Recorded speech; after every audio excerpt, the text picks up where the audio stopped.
ఎంత కుట్రపూరితమైనటువంటి ప్రభుత్వం. నిజంగా సీమాంధ్ర ప్రభుత్వం సమైక్యాంధ్ర కలిసినప్పుడు కూడా యూనివర్సిటీలో మీటింగ్లు పెట్టినప్పుడు ఇంత నిర్బంధం లేదు. ఇలా మీటింగ్లు పెట్టుకుంటామంటే మైక్ పర్మిషన్ లేదు, మైక్ తీసేసుకున్నారు. రాగానే ఎన్సీసీ దగ్గరనే మైక్ సౌండ్ మొత్తం సిస్టాన్ని తీసుకుపోయి అంబేద్కర్ పోలీస్ స్టేషన్ అరెస్ట్ చేసి, ఇలా కీబోర్డులు డోల్ ఇట్లా కొట్టే వాళ్ళు వస్తుంటే ఎన్సీ ఇక్కడ తారనగర్ దగ్గర అరెస్ట్ చేసి నల్లగుంట పోలీస్ స్టేషన్లో అరెస్ట్ చేసి పెట్టింది. ఇప్పుడు డబ్బులు అక్కడ ఎల్లమ్మ దగ్గర నుంచి బోనాలు పోతరాజులు ఇట్లా వరుసగా వస్తుంటే వాళ్ళని తీసుకెళ్లి ఇప్పుడు అంబేద్కర్ పోలీస్ స్టేషన్ తీసుకెళ్తున్నారు.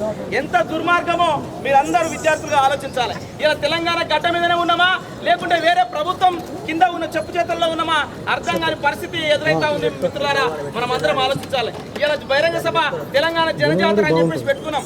1,00,000 ఉద్యోగాలను వెంటనే ప్రకటించాలని చెప్పేసి పెట్టుకున్నాం. ఇలా మన అందరి ఆకలి బాధ కాదా అని చెప్పేసి మనం అందరం అర్థం చేసుకోవాలి. ఇలా ఇప్పటిదాకా సింధు భాగవతం ఆడిరు. ఎవరు వాళ్ళంతా మన తల్లిదండ్రులు కాదా? ఇప్పటికి కూడా వాళ్ళు ఉపాధి లేక ఇలా ఎన్నో కొట్టుమిట్టాడుతున్న పరిస్థితి. వాళ్ళ బిడ్డలుగా మనకు ఉద్యోగం వస్తున్నాయి కదా, అట్లాంటి తల్లిదండ్రులు మనం చదువుకునేది. ఉద్యోగాలు లేవు, నోటిఫికేషన్ లేవు, తూతు మంత్రంగా ఉద్యోగం వేసి వందలాది వేలాది మంది ప్రిపేర్ అవుతుంటే వందల ఉద్యోగాలు వేసి మనకి తాకులాటలు పెట్టి మనకు కొట్లాటలు పెట్టే పరిస్థితి ఇలా ప్రభుత్వం చేస్తూ ఉన్నది. ఇన్ని కుట్రలు చేస్తూ ఉంటే మనం ఎదురు చూస్తూ కూర్చుంటే మాత్రము, మనం మౌనంగా ఉంటే మాత్రము ఖచ్చితంగా ప్రమాదం మన అందరికీ వస్తుంది. ఏ ఒక్కరు మాట్లాడినా నిర్బంధించే పరిస్థితి వస్తుంది. వేలాది మంది కలిసి మాట్లాడుకుంటామంటేనే ఇంత నిర్బంధం ఉంది. ఒక్కరిని మాట్లాడనిస్తారా మనం అర్థం చేసుకోవాలా. ఖచ్చితంగా తెలంగాణ 10 జిల్లాల నుంచి వస్తున్నటువంటి ఇలా ఎంతో మంది విద్యార్థుల్ని, జిల్లాల నుంచి వస్తున్న విద్యార్థుల్ని ఎక్కడికక్కడే అరెస్ట్ చేసి బండ్లు తీసుకుపోయి విద్యార్థుల్ని వెనక్కి ఇవ్వకుంటే అరెస్ట్ చేస్తామని చెప్పేసి బెదిరిస్తూ ఉన్నారు. నిజంగా ఇది కిరణ్ కుమార్ రెడ్డి ప్రభుత్వమో, రాజశేఖర రెడ్డి ప్రభుత్వమో, లేకుంటే చంద్రబాబు నాయుడు ప్రభుత్వమో, సీమాంధ్ర ప్రభుత్వం ఉన్నప్పుడు ఇట్లాంటి నిర్బంధాలు ఉండే, అవి ఎదుర్కొన్నాం.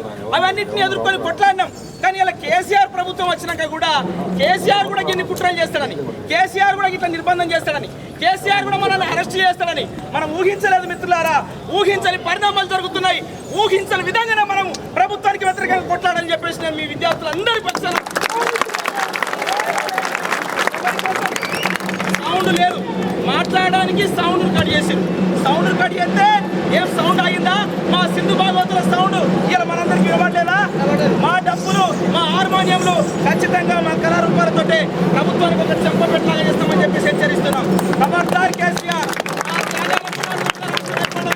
మా జాగర పునాదుల ముఖ్యమంత్రి అయినావు, మా తల్లిదండ్రులు ఓట్లేస్తేనే ముఖ్యమంత్రి అయినావు, నీ బిడ్డ ఎంపీ అయింది, నీ కొడుకు